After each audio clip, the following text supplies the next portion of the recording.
Chapter 1. In his early years, grime and graffiti art was the essence of Skutz's lifestyle. It wasn't a mere interest or an imposition. It was a choice deeply ingrained in his creative expression. From his clothing to the artist's speech and mannerisms, grime music was woven into every facet of the artist's lifestyle.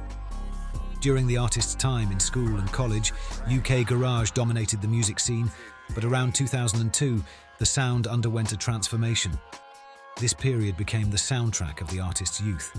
Engaging in the art of rap, the artist honed his skills in writing lyrics and frequently visited local youth centres for rap battles, seeking authenticity in their narratives, often delivered in a witty or poetic fashion.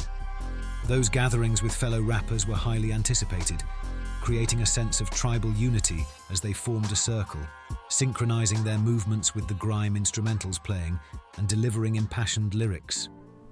Chapter 2.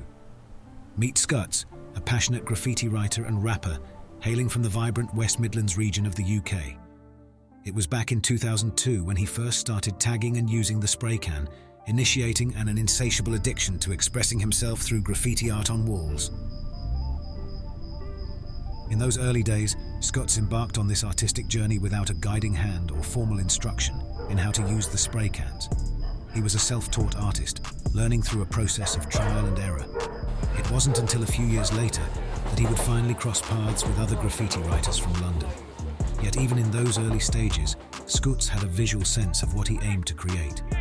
His foundation was laid during his later school years, where he would spend time in the school library and art room reading art books.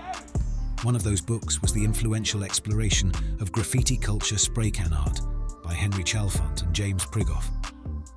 In 2002, he never envisioned himself as a graffiti vandal, yet circumstances unfolded that steered him towards this unconventional path of self-expression.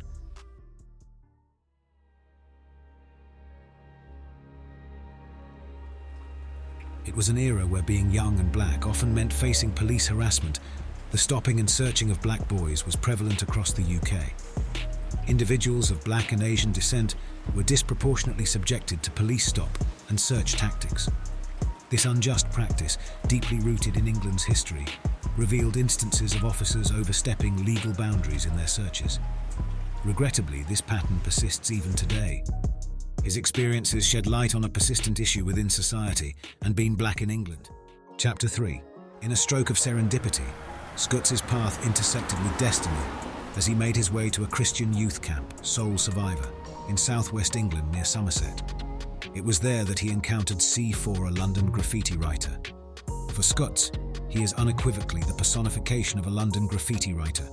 This encounter proved pivotal for Skutz, as the digital landscape of social media networking and online graffiti communities, as we know them today, had yet to emerge.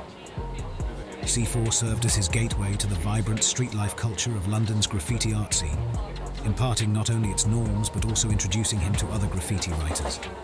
With a newfound passion, Skutz returned to the West Midlands, a dynamo of creative energy. Weekends became a pilgrimage back to London, while summer holidays unfolded in the heart of C4's welcoming family. Chapter 4. For years, Skutz immersed himself in the world of graffiti, leaving his mark on the streets and honing his artistic skills. However, a pivotal moment arrived when police raided his residence in pursuit of his alleged art crimes. This led to multiple arrests during his time on the streets as a graffiti writer.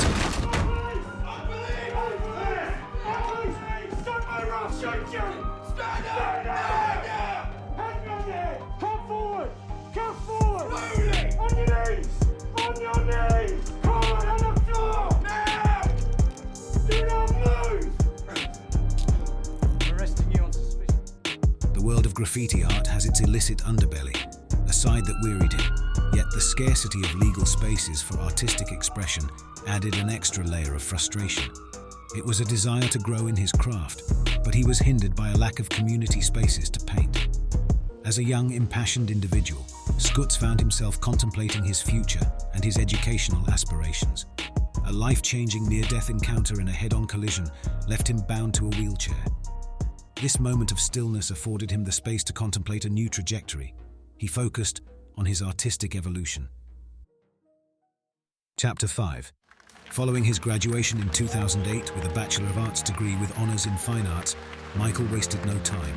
he eagerly sought representation from contemporary art galleries in major cities like London and Birmingham, recognizing its pivotal role in propelling his career as a British abstract painter. However, the gallery support he sought never came. It's similar to the music industry, where major record labels hold the keys to certain opportunities.